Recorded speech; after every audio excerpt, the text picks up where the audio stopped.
More coming in. Ladies and gentlemen, I'm glad to have you here. Today, it is my pleasure to introduce Ms. Kylie Louise McCormick. She is a Wyoming historian, a native Wyomingite, raised and is living in Casper. She graduated summa cum laude from Hollins University in Roanoke, Virginia, having earned both BAs in history and in English. She went on to earn a master's in history from the University of Nebraska. She's also studied in Berlin and in London. She is now a very busy woman, working multiple jobs, including running her own business, KLM, Wyoming Historian. And then she works at the National Historic Trails Interpretive Center, sometimes at the Natrona County School District, the BLM, and the Osher Lifelong Learning Center, as well as continuing to pursue her research interests and her writing. She is very passionate about Wyoming and Wyoming history. She is a member of the Casper Artists Guild, the Natrona County Historical Society, the State Historical Society, the Daughters of the American Revolution, and the League of Women Voters. She is here today to present her research on women's suffrage in Wyoming, and her research challenges current historical thinking about why the Wyoming Territorial Legislature adopted women's suffrage, and she in particular seeks to restore Esther Hobart Morris's and a woman named Grace Raymond Hebert's position in the adoption of women's suffrage. She will be speaking tomorrow as well in the library, is that correct? At 2 o'clock, talking about her research on the state flag and its original design by Ms. Verna Keys. Please join me in welcoming Ms. McCormick to the stage.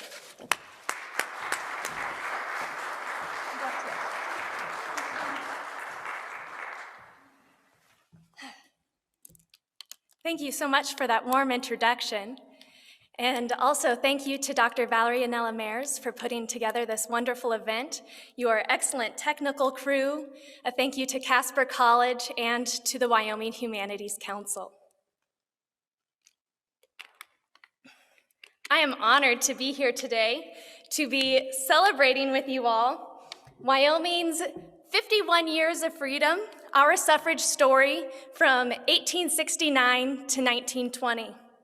And I believe that I can tell this story through the lens of one woman in particular, Dr. Grace Raymond Hebert.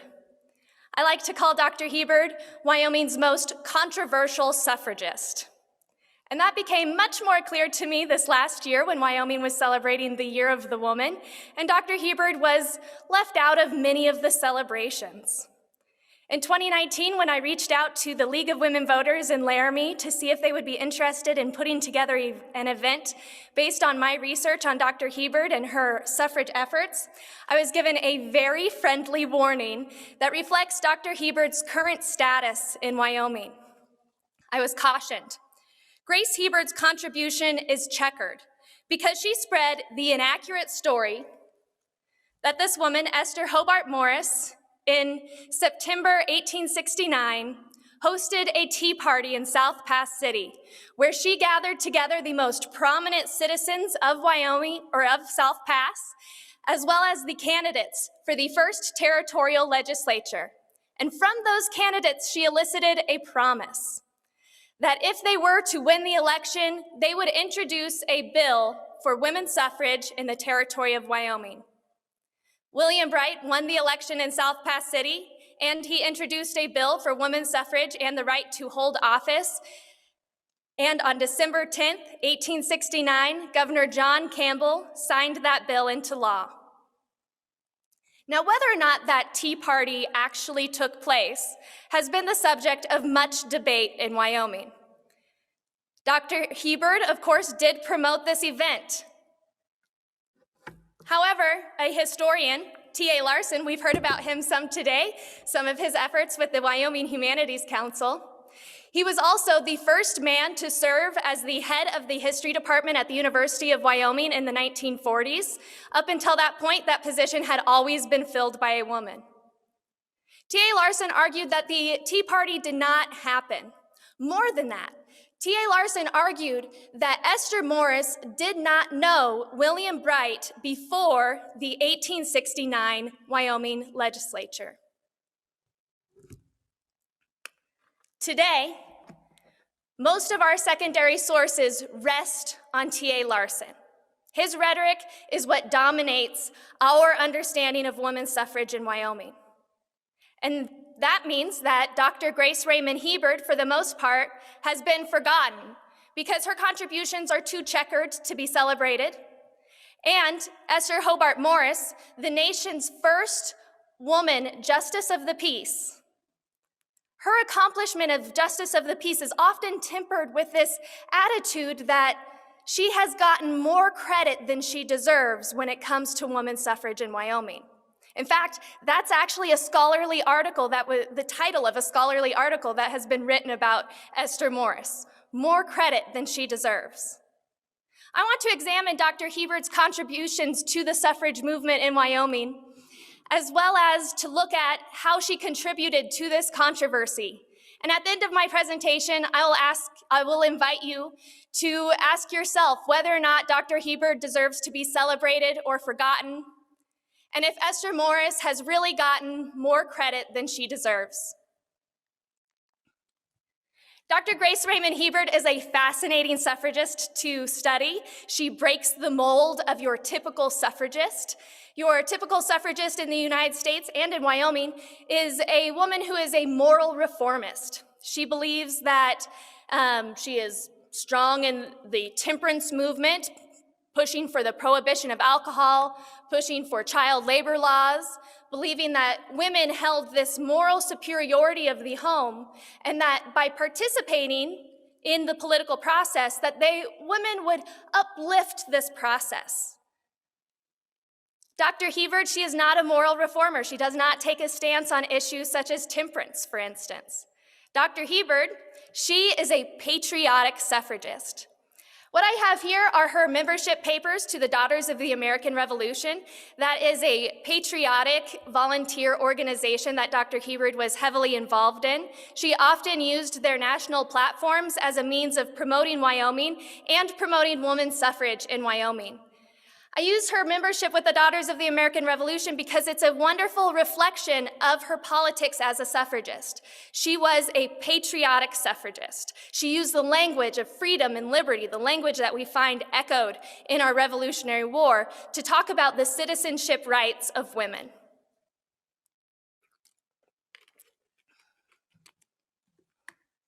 Dr. Hebert moved to Wyoming in 1882 at the age of 21. That meant that she was able to vote immediately when she moved to Wyoming, because that is how old you had to be, 21 as a woman, in order to vote in our territory. Dr. Hebert exercised her citizenship rights, her ability to vote, her entire adult life because of her decision to move to the territory of Wyoming. She had just graduated from the University of Iowa with her Bachelor of Science degree. She is the first woman from that university to earn a Bachelor of Science degree in technical drawing and drafting. She worked for the General Surveying Office, helping to draft the borders of the future state of Wyoming. And it was a very exciting time to be in Cheyenne. Wyoming was gearing up for statehood, and there was a hopeful atmosphere of this future of what would Wyoming look like. In 1889, Wyoming officials decided to take the plunge and call for a Wyoming Constitutional Convention, attempting to make our way into the Union. Dr. Hebert heard a rumor from one of her friends in the territorial legislature at the time that there was going to be an effort to leave women's suffrage out of the state constitution. If they were successful and they left women's suffrage out of Wyoming's constitution, then it would have required a 2/3 majority in the Wyoming legislature to pass an amendment and a popular vote put to the citizens of Wyoming in order to reinstate that law. It's important to remember that when it comes to that vote, the women of Wyoming would have already been disenfranchised. They would not have been able to participate. Dr. Hebert was determined to not let that happen. She called together the prominent women around the Cheyenne area for a conference, and the women elected a committee of 3 to draft a resolve. Dr. Hebert remembers being the primary author of that resolve in one of her memories, where along with Amelia Post, who is a very significant figure in Wyoming history. Amelia Post is one of the first women to serve on a grand jury in 1871. She also becomes an outspoken advocate for women's suffrage. They were joined by the widow of former territorial governor William H. Hale. All of the primary sources reference this woman as Mrs. William H. Hale. It took quite a bit of digging for me to find her name, Frances E. Round Hale. And unfortunately, I could not find an image of her. What you see visually happening on this slide is something that frequently happens to women throughout history and today.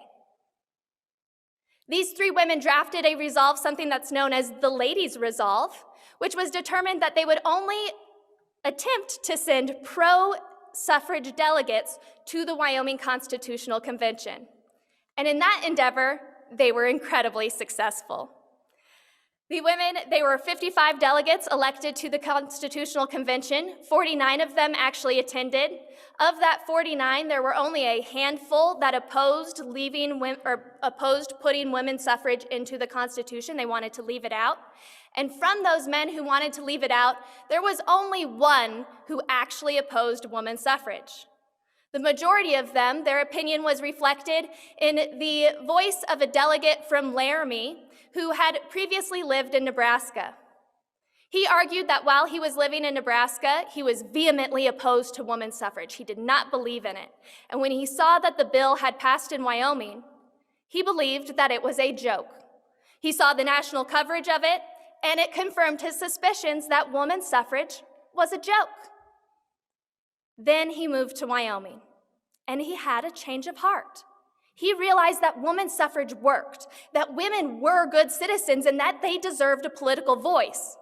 But, he argued, wouldn't it be better if instead of being mandated on high from this delegate, if instead it was put to the people of Wyoming and they voted it, and they showed the nation how much they believed in women's suffrage?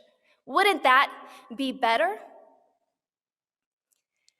I want to read you the response of the president of the Constitutional Convention, a man named Melvin C. Brown, Judge M.C. Brown. He was a famous judge and lawyer in Wyoming. He is also one of Wyoming's most important suffragists. He saves Wyoming suffrage, or women's suffrage, in 1871. That's right. The first territorial government in 1869 wrote a bill passing women's suffrage, put it on Governor John Campbell's desk, and Governor Campbell, he was a little unsure in 1869 about that bill. He went ahead and he signed it into law because it went along with several of the other measures that were passed by that 1869 legislative body, such as an equal pay amendment and protection for married women to continue to own property even while they were married.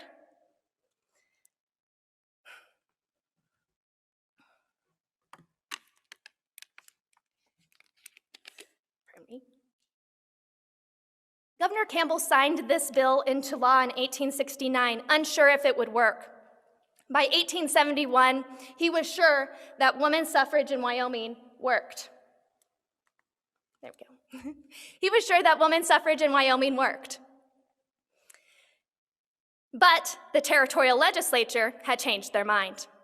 They wanted to revoke women's suffrage. And so they sent that bill, and it landed all the way to Governor Campbell's desk, and he decided to veto. The Wyoming legislature, they were only a few votes away from their 2/3 majority required to override that veto, and one of the standouts, one of the men who stood in the way and saved Wyoming suffrage is Melvin C. Brown. 1871, he found himself saving women's suffrage from being a 2-year failed experiment in the territory of Wyoming. And in 1889, he found himself standing in front of the Constitutional Convention, answering the delegate from Laramie. It has been said, and my friend repeats the rumor, that the proposition to give women the right to vote in Wyoming was originally presented in jest. I think the rumor is not well-founded. It is well known among the early residents of this territory that the then president or presiding officer of one branch of the legislature, a Mr. Bright of the county of Sweetwater, was an honorable and able advocate of the right of suffrage to women and of granting the right to women. When the legislature, the first in Wyoming, convened at the Capitol, a lady of this city, Mrs. Esther Morris, presented a bill to Mr. Bright asking the favorable action of the legislature upon that question. The question was considered by the legislature, and whether or not there was some of its members who treated it as a matter of jest, I know not. But that the measure was adopted in serious earnestness, there is no doubt. This is one of the first times in the public record that we see the linking of William H. Bright with Esther Morris. This is one of the first times in the public record where we see Esther Morris being given credit for that 1869 bill. Now, there is an error in MC Brown's statement. He acts like Esther Morris was in Cheyenne in 1869, but we know that she was actually living in South Pass City. However, in 1889, Esther Morris was in Cheyenne. In fact, her name appears alongside Dr. Grace Raymond Hebert several times in the newspapers in these events that are leading up to the Constitutional Convention. MC Brown was very good friends with Esther Morris. And while there is certainly a misunderstanding in here, there is also evidence that MC Brown knows something about Esther Morris and was told something that made him link her to that 1869 bill. There is some kernel of truth in there for MC Brown. I also included a photo of his family here because of his wife sitting next to him. Nancy Fillmore Brown is an excellent example of a woman who is a moral reformist, and that really informs her suffrage politics. She is the first woman to sit on the Laramie School Board, and she's also a member of the Women's Christian Temperance Union.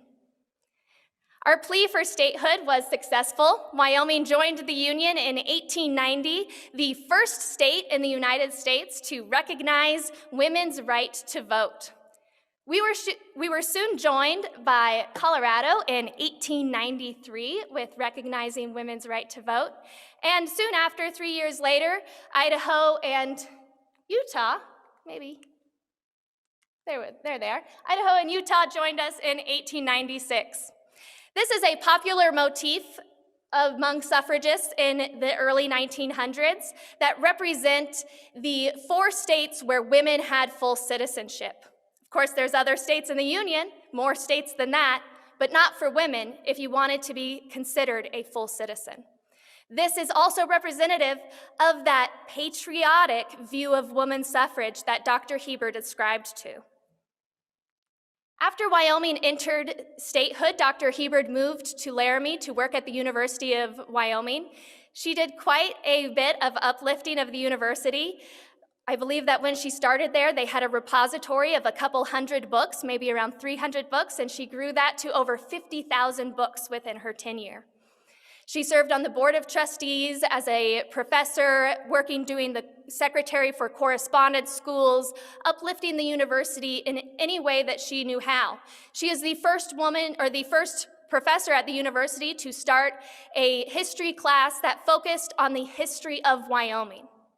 She also designed the seal for the university. You can see that word equality, and she shares the murky distinctions of being the unknown origins along with Robert Morris, the son of Esther Morris, for nicknaming Wyoming the Equality State.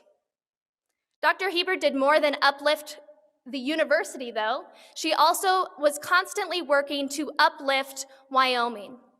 One of her many projects that I believe has a suffrage connotation to it was her passion to mark the trails. She wanted to mark the Oregon Trail through Wyoming. She worked with Ezra Meeker and H.G. Nickerson in order to accomplish this goal. And you can see her love for patriotic symbolism with her draping that American flag over that Oregon Trail marker. This is really significant for Wyoming. We have people from all over the world who travel to travel the Oregon Trail. They come to Wyoming to see these trails. This is our second leading industry in Wyoming, and Dr. Hebard is one of the people who laid the foundations for this industry in our state. When marking the trails, Dr. Hebard was constantly advocating for women's accomplishments to be recognized.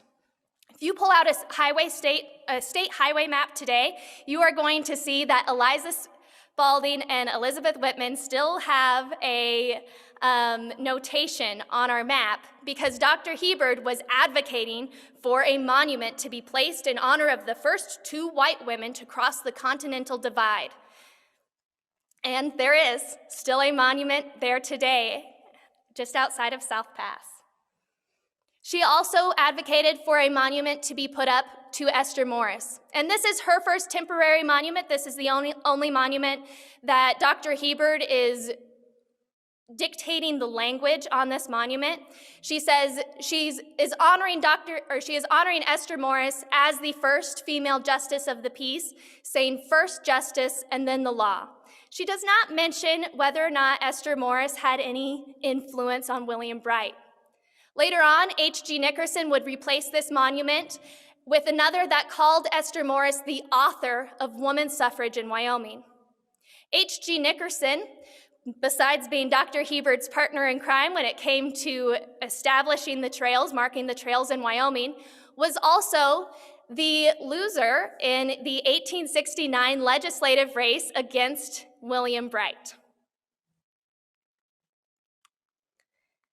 I believe that Dr. Hebard's 1917 speech, when the Daughters of the American Revolution placed this plaque to honor the first territorial legislature and that passage of women's suffrage in 1917, Dr. Hebard gave a speech that really tells us how this marking of this trails, this act, is an act of suffrage. She said, "What does it symbolize?" referencing women's suffrage in Wyoming. "Nothing more or less than that woman has proved beyond a question of doubt that she is equal to the responsibility of nation building."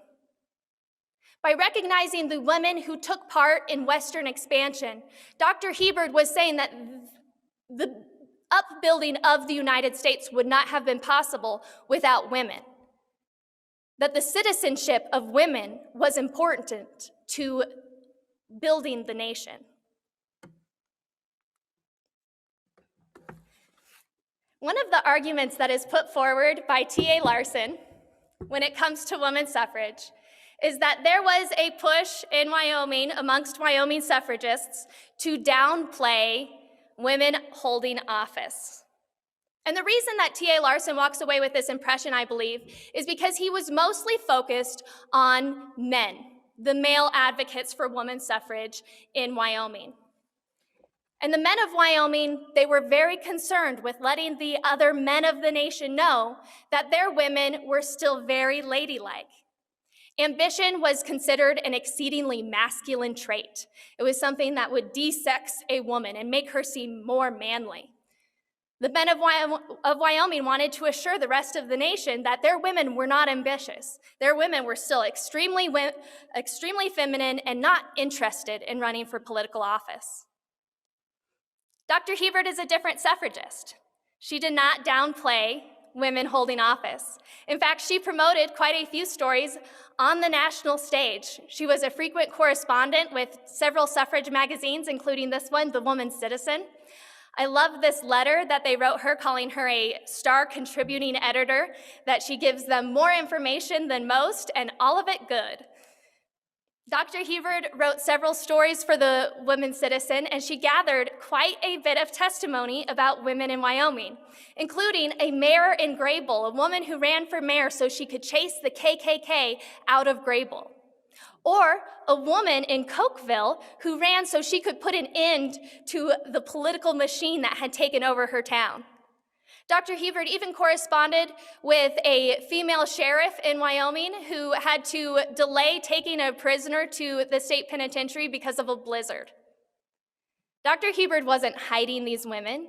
She was proud of these women. She was proud of their ambition and how their ambition in their communities.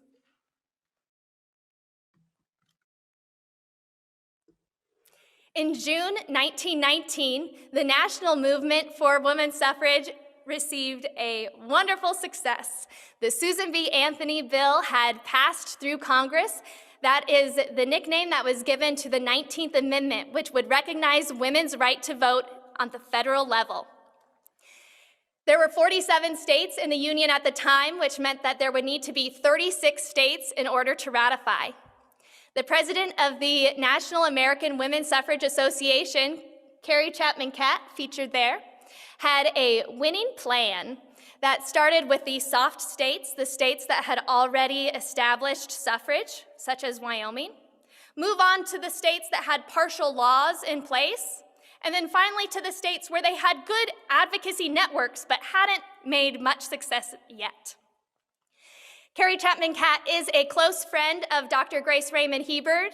They attended the University of Iowa together at the same time, and when Dr. Hebert is on the national stage promoting women's suffrage, she is often invited to spend weekends with Carrie Chapman Catt on her farm.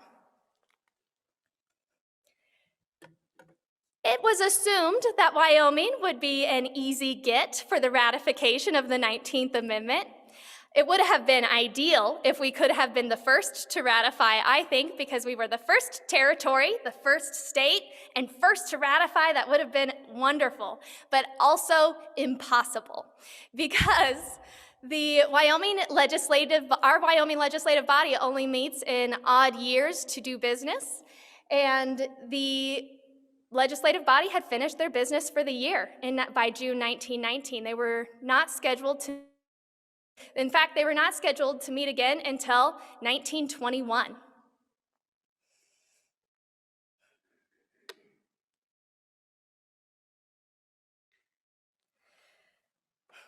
However, if our governor, Robert D. Carey, had called an emergency session, we could have been in the first 10 to ratify.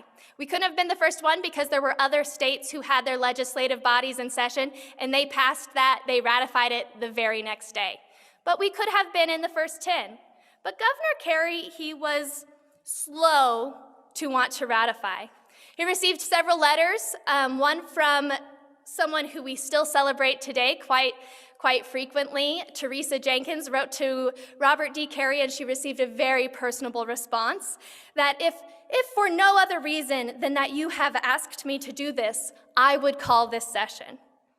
Very kind. Dr. Hebert also wrote to Governor Carey and received a response that's much more down to brass tacks, much more in the tone of Dr. Hebert. He said, "I do not believe that the people of the state feel like spending $20,000, which it would cost to call a special session." $20,000. Governor Carey figured that the women of Wyoming were not disenfranchised. They were not impacted about whether or not this ratified, did not impact the women of Wyoming, so it was not necessary to spend $20,000 to call an emergency session. Fortunately, we had members of our legislative body who disagreed, namely Senator Ovett. Senator Ovett petitioned Governor Carey and his fellow members of the legislative body, and by the end of June, they had come to an agreement. The members of the Wyoming legislature would serve without pay for an emergency session, and Governor Carey would provide the administrative staff needed, so it would cost the taxpayers nothing to ratify the 19th Amendment. Nothing for that emergency session. If you notice the dates on these articles, it is June 21st that they have finally come to that agreement. By the end of June, if Governor Carey had called an emergency session at the end of June, Wyoming would have been in the first 10 states to ratify. But he dragged his feet. The weeks turned to months. And the advocates for women's suffrage grew restless. And they began working Instead of separately trying to push to make this happen, they began working together. They assigned Teresa Jenkins, she is over there, to continue putting pressure on Robert Carey. Hearing the tone of those two letters, I would also assign her to that role.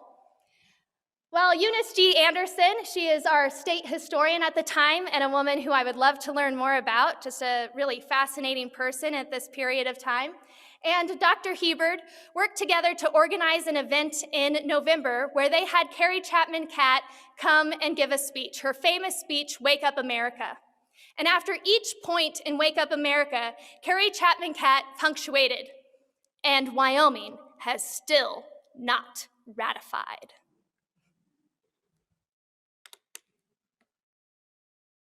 After she spoke, Dr. Hebard stood up and she delivered a speech that is the most controversial speech of her life. This speech goes on to be developed into a pamphlet on women's suffrage in Wyoming. And this is her checkered contribution, a 9-page speech, November 1919. She stands up and delivers a speech 50 years ago today. When I first sat down to transcribe this speech, I came to it with several expectations. Because before I read that speech, I had read T.A. Larson. I had read T.A. Larson describe Dr. Hebard as a suffragist who was looking for a heroine. I had read T.A. Larson say that Dr. Hebard, that the idea that a man could do this kind of thing did not seem sensible to her. So she looked around to find out who did it. What I found instead was Dr. Hebard starting the speech with pen in hand being put to paper, and it was being held by William H. Bright. The first 6 pages of this speech are the play-by-play in the Wyoming 1869 legislature, the back and forth between William Bright and Ben Sheets, the opponent to women's suffrage. And then finally, women's suffrage, the bill passing through that legislative body and those wonderful, noble men of Wyoming. Dr. Hebard in her speech says, "Thus the women of the territory of Wyoming had given to them, without their asking, the distinction of being the first women in the world to have the right of unlimited suffrage." This was not the speech that I expected to find. She went on to ask the question, why? Why did William Bright introduce women's suffrage? And I thought, here it's coming. She's going to talk about the Tea Party now. She's going to talk about Esther Morris, and she didn't. What she said was that women's suffrage in Wyoming was a byproduct of the Civil War. I want to repeat that. Women's suffrage in Wyoming was a byproduct of the Civil War. That is, to date, the most accurate analysis of women's suffrage in Wyoming that we could have. In 1869, our executive branch was appointed by the Republican President Grant. As you recall, General Grant had just previously been fighting in the Civil War 4 years earlier. The Republican executive branch in Wyoming made a statement that though the 15th Amendment, which recognized that the right to vote should not be abridged based on race and recognized Black men their right to political voice, it had not yet been ratified in 1869. It wasn't ratified until 1870. But the Republican executive branch in Wyoming made a statement that it was the law of the land in the territory of Wyoming and that Black men would be able to vote in the 1869 election. That 1869 election sent an entirely Democrat Congress to represent them, their territory. All Democrats, Southern Democrats. William H. Bright was a man who grew up in Virginia in a society that depended on slave labor. Leading up to the election, he's taking part in a lot of events that are opposing that 15th Amendment. And how are they going to address that 15th Amendment? In a letter to Dr. Hebert, he writes that he believed that his wife and his mother were more capable of voting and wielding the vote than a black man. Women's suffrage in Wyoming was a byproduct of the Civil War. After Dr. Hebert makes that point, not quite as explicitly as I did, she went on to talk about fireside chats that Esther Morris and William Bright enjoyed, and how Esther Morris is the person who introduced William Bright to the topic, the idea of women's suffrage. In the last page of her speech, she talks about Esther Morris. I was told that she put Esther Morris above William Bright, that Esther Morris overshone William Bright. But that's not the case when I look at Dr. Hebert's records. I'm told that Dr. Hebert thought that men couldn't do that kind of thing. That's not what I find when I read her speech. The pamphlet would go on to collect the primary testimony that Dr. Hebert had gathered around Esther Morris, including a sworn affidavit, a legally binding affidavit that H.G. Nickerson had submitted in court retelling the Tea Party story.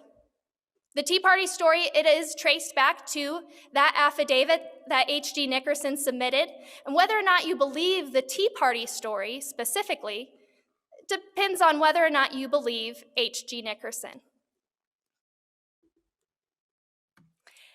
In the long term, this is one of the many reasons why we are forgetting about Dr. Hebert today. But in 1919, this was something that opened many doors for her. She was invited to speak at the Victory Convention held in Chicago in February 1920. But in order to speak in some of the slots where they assigned her, Wyoming first had to ratify the 19th Amendment. And would you believe that Governor Carey waited for 2 more months? Wyoming did not ratify the 19th Amendment until the end of January, just before Dr. Hebert was getting ready to leave to go speak at the Victory Convention. We became the 27th state to ratify. We were in the last 10 to ratify rather than the first 10. Dr. Hebert is very successful at the Victory Convention. She receives wide praise. She gives very humorous speeches that the women love. She receives lots of letters from the women who attended this. And she is also invited to be one of 7 women to speak to the governor of Connecticut during Emergency Week in May. By May, they only needed 1 more state to ratify the 19th Amendment. And they were hopeful that it would be Connecticut. They planned speeches that lasted all week. Dr. Hebert spoke to hundreds of people before speaking to the governor of Connecticut. She asked Robert Carey to send a telegram, which he did, talking about how proud Wyoming is to have ratified the 19th Amendment. A little bit of a change of tone from Governor Carey. But Dr. Hebert, she wrote to her sister and she predicted that they would not be successful. The governor of Connecticut had a granite spine. And Dr. Hebert's assessment was correct. It wasn't until August 1920 that Tennessee ratified the 19th Amendment, the 36th state to do so, making it the law of the land, and so that women across the United States had our citizenship rights recognized. Teresa Jenkins wrote to Dr. Hebert to congratulate her and tell her of the success of her idea to have bells ringing across Wyoming, school bells, church bells, fire bells, ringing across Wyoming to celebrate women's suffrage, freedom, ringing across our nation. Teresa Jenkins and Dr. Hebert are both nominated to the National Honor Roll by Carrie Chapman Catt for their work in women's suffrage, both in Wyoming and on the national stage. So what we are left with today is an unbalanced view of what happened in Wyoming. What exactly happened in 1869? We have Grace Raymond Hebert, who has been accused of hero worship. And we have T.A. Larson, who 1969 legislature, for reasons of their own, handed women the right to vote on a platter with virtually no agitation on their part.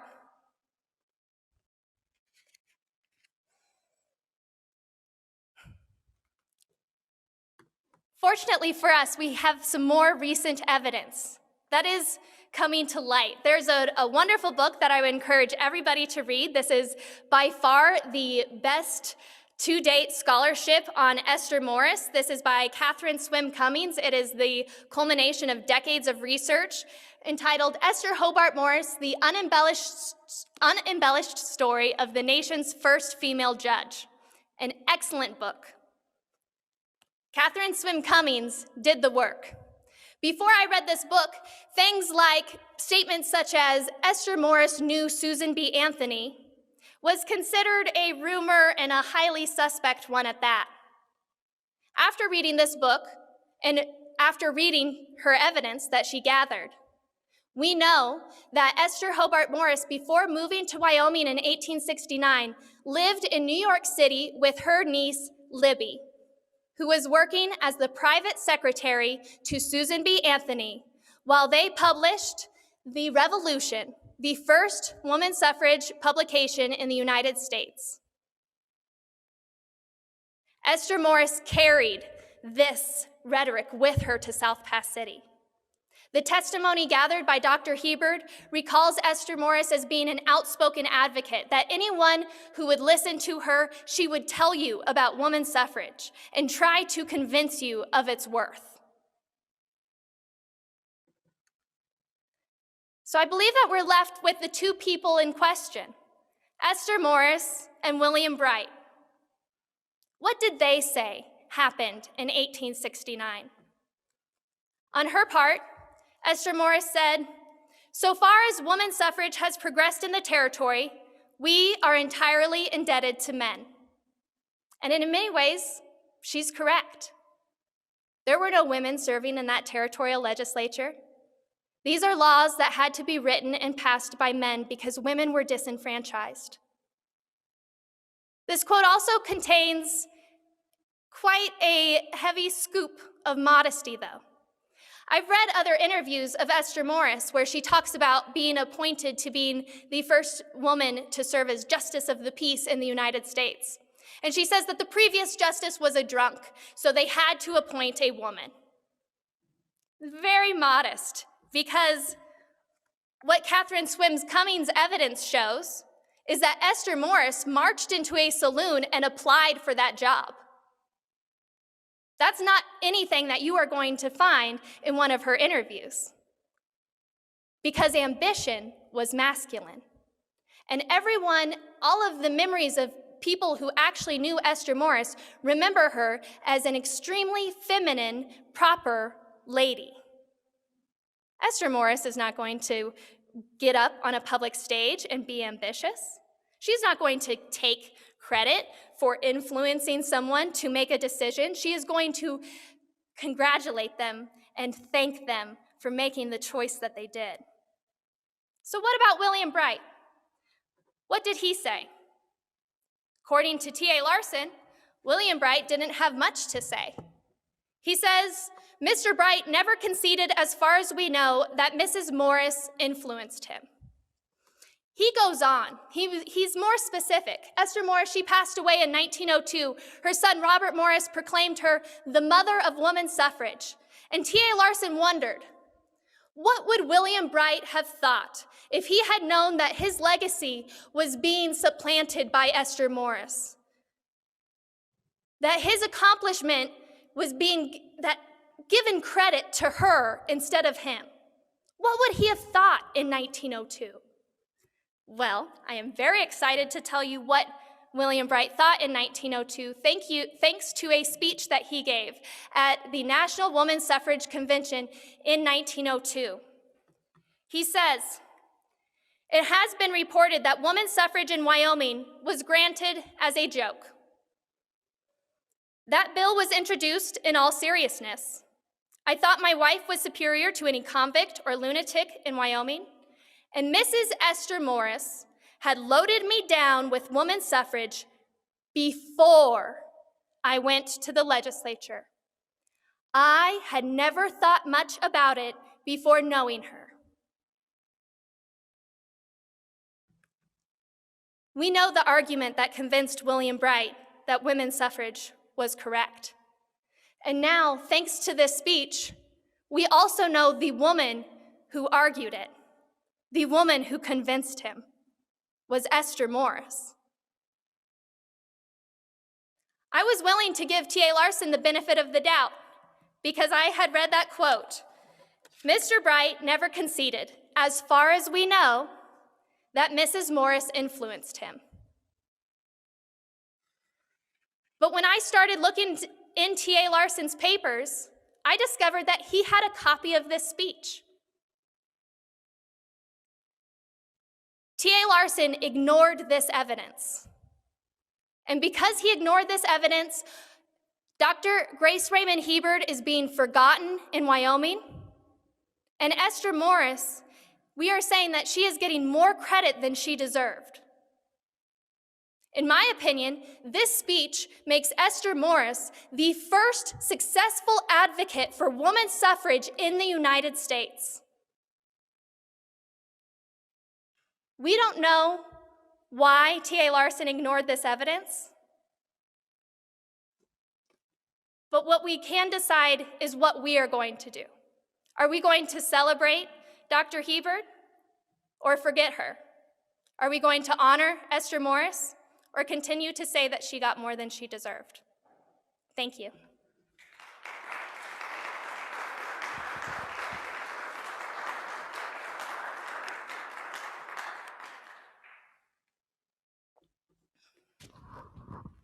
All right, are there any questions for Kylie? I can bring a microphone to you.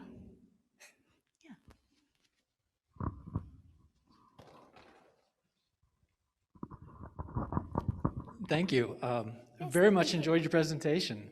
Thank you. I'm Sean Reese of the Wyoming Humanities Council. I thought it was very interesting you talking about T.A. Larson and kind of his revisionist history. There's another example that involves Dr. Hebard. She did a lot of research on Sacagawea and Sacagawea's leadership role with Lewis and Clark.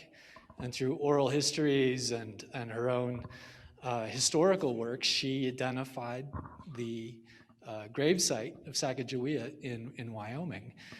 And when the Sacagawea gold coin came out, there was a big celebration in the Capitol. Governor Freudenthal unveiled it because we laid claim to Sacagawea as being having died in Wyoming. After that, another historian, I think his name is Mike Mackey, Yes. wrote an entire book debunking Dr. Hebard. I think the title of the book is The Inventing of the American West. And he debunked her entire profession, his credentials as a historian. He tried to poke holes in the evidence about Sacagawea. And she seems to continue to be the reaction you got from the League of Women Voters. There's other examples of our ongoing views of Dr. Hebard. So Yes. thank you. I don't really have a question, just wanted to add that. Oh no, I have a lot to respond to that actually, because I have been doing research on Dr. Hebard for several years now, and I am very familiar with Mike Mackey's book as well. I do have quite a few critiques on Mike Mackey's book and his debunking of, for instance, her credentials. Dr. Hebard, she receives her PhD through correspondence work, but she actually does have to go and defend her thesis in person, her dissertation in person. This is also a period, Wesley University is where she received her PhD, and it is a period where they were going through a very robust change in their correspondence work. They have someone who has their doctorate in charge of the program. And what Mike Mackey does, it's very interesting. He just repeats, he almost reprints these arguments wholesale that were made against Dr. Hebard in 1907 without analyzing their context. And their context reveals quite a bit of the sexism that Dr. Hebert was facing within her lifetime as an ambitious woman who was trying to do these things. When it comes to Sacagawea, I think that we're in another really fascinating area of research and something that I am hoping to do more research on, because what we have seen is that they have shown evidence that Sacagawea is actually buried not in Wyoming. That is evidence that came to light after Dr. Hebert had already passed away. What Dr. Hebert had done was very new in American history. It doesn't take hold institutionally until much later, where she was centering Native American oral tradition. And if you go to the Shoshone Nation today, they are still going to say that Sacagawea is buried in Wyoming. And I believe that is because the debunking that has been done has not been done with respect to the Shoshone Nation. What I am curious about, Dr. Hebert gathered so much oral testimony from the Shoshone about this woman that is buried there. And I do believe that it is possible that there was more than one Native American woman who led a US military group through the United States, perhaps, and that perhaps this is a different woman with different accomplishments. I would love to dig more into those oral testimonies, more into the history of the Shoshone Nation, and ask, who is this woman that Dr. Hebert thought was Sacagawea? That is something that research that hasn't been done yet, because we've been too concerned saying, that's not Sacagawea. But thank you. I have a couple of comments and a question for you. Thank you. I completely agree with you that that Grace Raymond Hebert should have her role in Wyoming history recognized, for founding the library, for doing so much with a lot of historical things. And so congratulations on that excellent work. I do, however, think that Esther Hobart Morris doesn't merit the title, the founder of women's suffrage, because while I have no idea if the Tea Party took place or not, I don't know if I should, how to word this properly.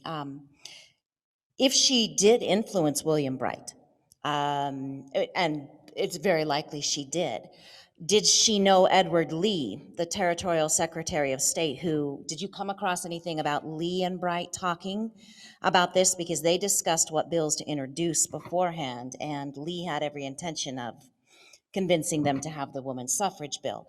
And Morris supported women's suffrage and may have influenced Bright, but I don't see how A leads to B leads to C, the territorial legislature being convinced to approach it and approve it. And Grace Raymond Hebert herself says it's a product of the Civil War. So while I really think that Grace Raymond Hebert should have her place restored, do you think Morris should too? Yes, I do, and I'll explain it, talking about Edward M. Lee specifically.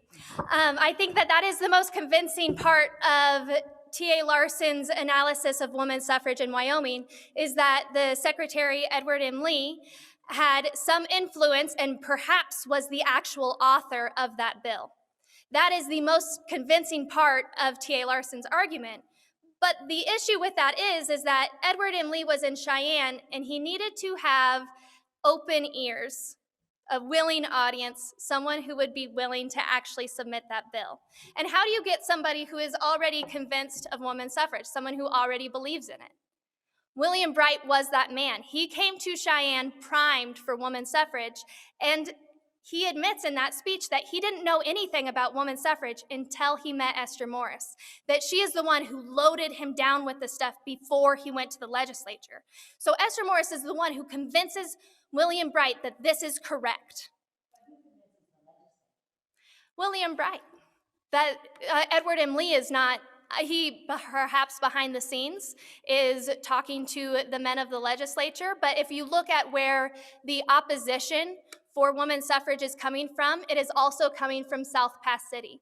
And if you notice something about opposition, it doesn't just come out of nowhere. It has to be opposed to something. So the men from South Pass City were familiar with women's suffrage enough to argue against it.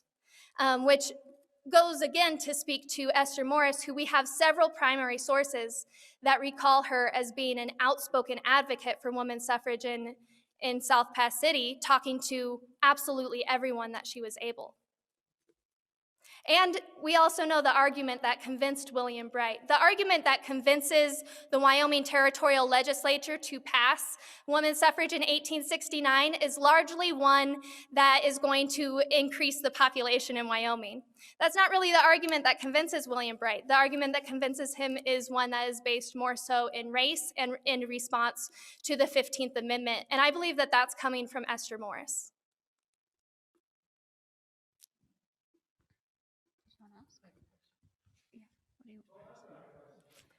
Yes. Either way. I could give it to you if you have some hand sanitizer.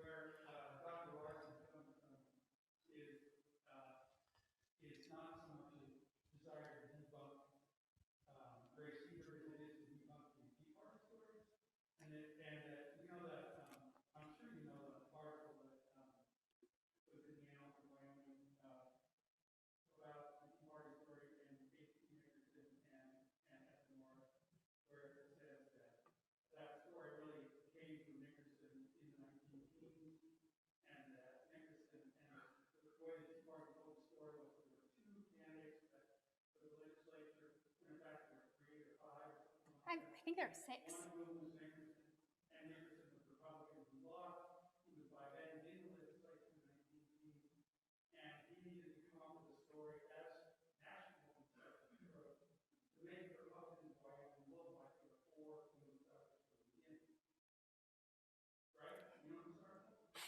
Yes, I do know this article.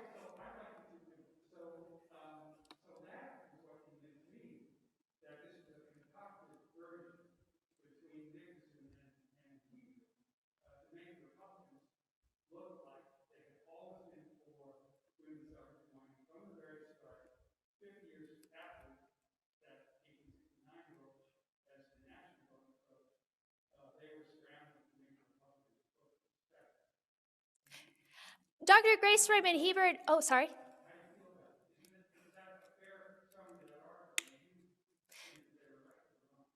I think that that is a fair summary of that article. I believe that Dr. Hebert, she does often say that women's suffrage in Wyoming was a bipartisan push because it was an entirely Democrat legislature signed by a Republican governor and entirely Republican executive branch. So she does always identify women's suffrage in Wyoming as being a bipartisan issue.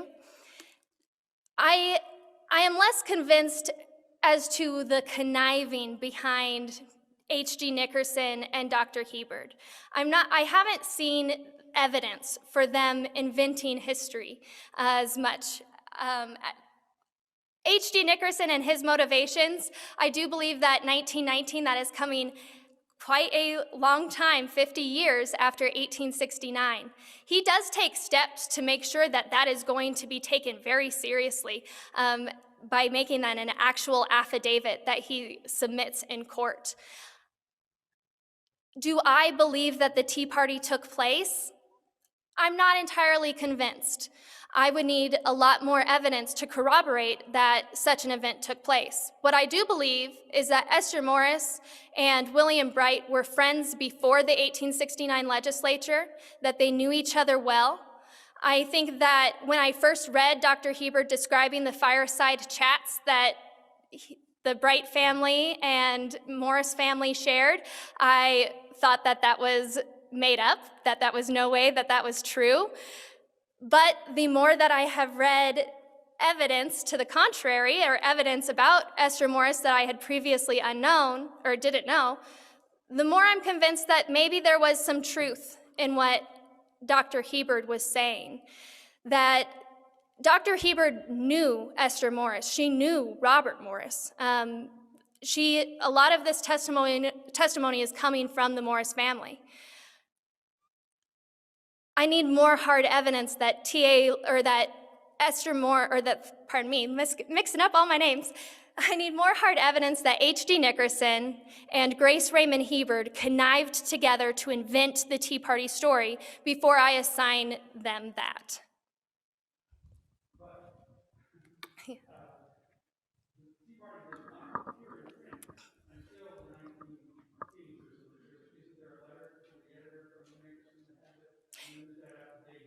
Yes.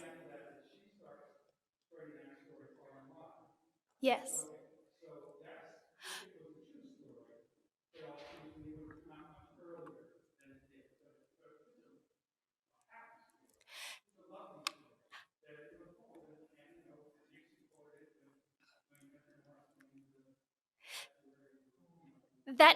That Nickerson made up the story, I can believe, but that Dr. Hebert had a part in making up that story, I'm less convinced of. When you look at how she promoted the Tea Party story, she never promotes it by itself. That Tea Party story is right alongside the other evidence that she gathered that talks about Esther Morris's role in South Pass City. Kylie, I have Yes. a note from the back. Great presentation. Thank you. Thank you. Thank Can you. you describe your own personal and intellectual journey to this topic? Well, I actually started out very much against Dr. Hebert, and I have softened on her over the years. I started out when I was in grad school writing about women office holders in the West, a paper called Manhandled by History. And I was very frustrated with the Dr. Hebert that I found because I was not really digging into a lot of the primary resources around that. What I read was that she was a suffragist, eager for a heroine. And when I thought about the Tea Party story, I thought that it fit very much in line with the proper politics of the day, that women were supposed to exercise their political voice through hosting social events, and that was a very common practice of the time. Dr. Hebert was shoehorning Esther Morris into this stereotypical feminine role, and I was very frustrated with her. In my paper, I write that H.D. Nickerson and Grace Raymond Hebert fabricated that story. That was my stance when I first approached this topic. Then, years later, after I had graduated from the University of Nebraska with my master's, I had moved back to Wyoming, and I was in quite poor health. I was substitute teaching and really enjoying the work, but I needed something a little bit more, and I started digging into the research on Wyoming's state flag. And I discovered that Dr. Hebert was responsible for flipping our state flag, and I got even more upset and mad at Dr. Hebert. I was like, who does this woman think she is?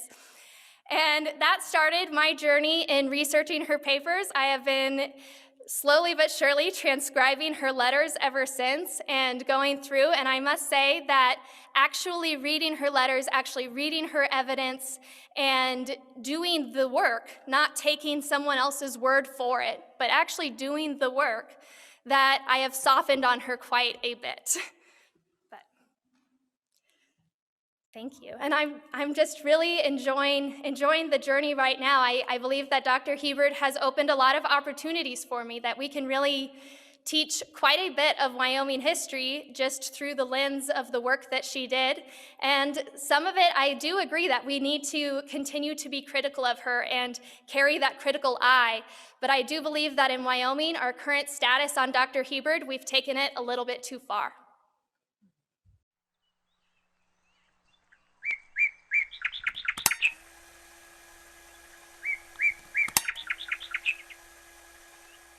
Hi, welcome. I'm Cindy Brown, president of the Wyoming Historical Society, and I want to thank you personally for visiting the official YouTube channel for the Wyoming Historical Society. We hope you will enjoy exploring the content and seeing Wyoming's rich history being brought to life.